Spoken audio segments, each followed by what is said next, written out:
mindful cleaning, cara beres-beres untuk mengurangi overthinking. Sebelum lanjut, jangan lupa klik tombol subscribe, share, dan like ya. Boleh juga klik tombol thanks atau terima kasih. Dan kita lanjut sekarang. Halo Bu Ibu semua yang mungkin sekarang lagi duduk sambil ngopi atau lagi rebahan, tapi mata ngeliatin cucian menumpuk di sudut kamar. Tenang, kalian gak sendirian. Hari ini aku mau cerita lebih dalam tentang sesuatu yang sederhana, tapi punya kekuatan besar untuk menenangkan pikiran. Namanya mindful cleaning. Sebelum kita masuk ke cerita, aku mau jelasin dulu apa itu mindful cleaning. Mindful cleaning adalah kegiatan beres-beres rumah sambil menghadirkan perhatian penuh pada apa yang kita lakukan. Kita nyapu sambil sadar kita lagi nyapu. Kita merapikan meja sambil benar-benar melihat barang-barang di atasnya. Kita lipat baju sambil merasakan teksturnya. Intinya, kita hadir sepenuhnya. Kegiatan ini mulai populer berkat ajaran dari seorang konsultan kerapian asal Jepang bernama Marie Kondo. Dia yang memperkenalkan cara merapikan rumah dengan pendekatan lembut dan penuh penghargaan terhadap barang-barang yang kita miliki. Menurutnya, rumah yang rapi bukan soal gaya hidup semata, tapi juga soal kondisi batin yang lebih tenang. Sekarang, aku mau ajak kalian ngebayangin suasana sehari-hari. Kita bangun pagi,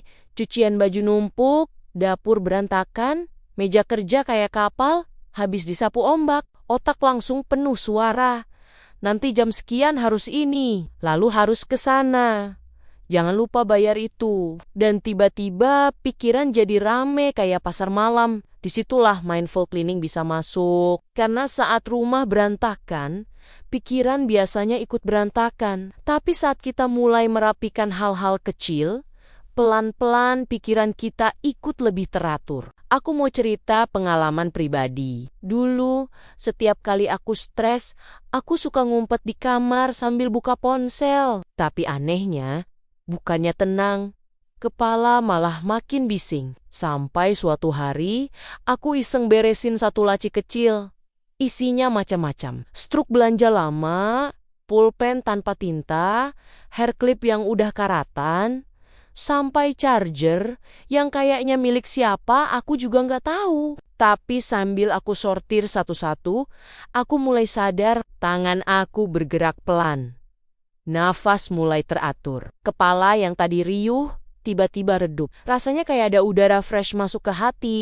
Mindful cleaning itu bukan tentang hasil instan. Bukan soal rumah langsung kinclong kayak majalah, tapi tentang perasaan kita saat melakukannya. Misalnya waktu nyapu lantai, biasanya kita nyapu sambil mikirin cerita grup keluarga, kerjaan yang numpuk, atau tagihan yang belum dibayar. Tapi kali ini coba tarik napas, perhatikan suara sapu yang kena lantai. Rasakan gerakan tubuh ke kiri dan ke kanan. Tiba-tiba ada rasa hening yang nyaman. Lantai bersih itu bonus. Yang utama adalah hati kita yang ikut reda. Atau saat kita lipat baju. Biasanya kita lipat sambil ngomel, merasa hidup kurang waktu, atau kesel karena baju rasanya nggak habis-habis. Padahal, kalau kita lipat sambil hadir penuh, kita bisa ngerasain sensasi lembut yang menenangkan. Kita jadi kayak ngasih kasih sayang kecil ke diri sendiri. Karena kita memilih untuk meluangkan waktu, membereskan lingkungan yang setiap hari menjaga kita. Marie Kondo juga selalu mengajarkan satu hal penting, yaitu menghargai barang-barang yang sudah menemani kita. Misalnya ada baju yang jarang kita pakai. Daripada disimpan sampai bikin sesak lemari, coba pegang sebentar. Ingat momen saat membelinya.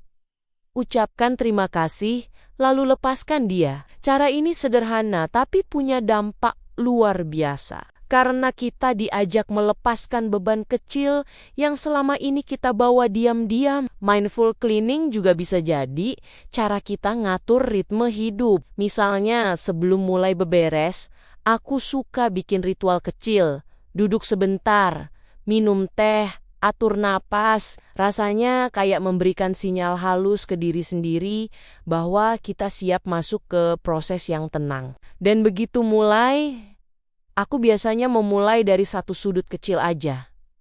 Satu meja kecil, satu rak kecil, gak usah satu rumah, karena tiap sudut yang berhasil dibereskan bisa menular ke sudut lainnya. Kita dapat rasa kemenangan kecil yang bikin kepala ikut ringan. Kadang rumah rapi itu bukan sekadar estetika, tapi juga cara kita mengambil kembali kendali atas hidup yang kadang terasa semrawut. Hidup sering banget bikin kita ngerasa semuanya di luar kendali. Tapi dengan mindful cleaning, kita punya ruang kecil yang tetap bisa kita atur. Ruang kecil itu bisa jadi penyelamat saat pikiran lagi kusut. Coba sekarang bayangin satu hal. Saat meja rias rapi, saat dapur nggak penuh piring, saat kasur nggak dikepung baju, rasanya kayak napas kita jadi lebih panjang. Dan itu bukan kebetulan. Karena lingkungan itu punya hubungan langsung dengan keadaan batin. Saat ruang kita rapi, tubuh lebih santai, pikiran ikut tenang. Jadi bu-ibu, kapan terakhir kali kalian beberes sambil benar-benar hadir? Bukan sambil nyumpahin cucian, bukan sambil ngeluh lihat mainan anak berserakan. Coba nanti malam atau besok pagi, ambil satu sudut kecil. Bereskan pelan-pelan, rasakan tangan bergerak, rasakan napas, rasakan suara yang muncul, dan rasakan bagaimana hati kalian pelan-pelan melunak. Semoga setelah itu kepala kalian lebih lega, rumah terasa lebih damai, dan hati terasa lebih ringan. Karena kadang ketenangan itu bukan datang dari liburan mewah, tapi dari gerakan kecil yang kita lakukan dengan penuh kesadaran. Terima kasih sudah dengerin ceritaku hari ini. Sampai ketemu di cerita berikutnya. Semoga rumah dan hati kalian selalu terjaga dan tertata.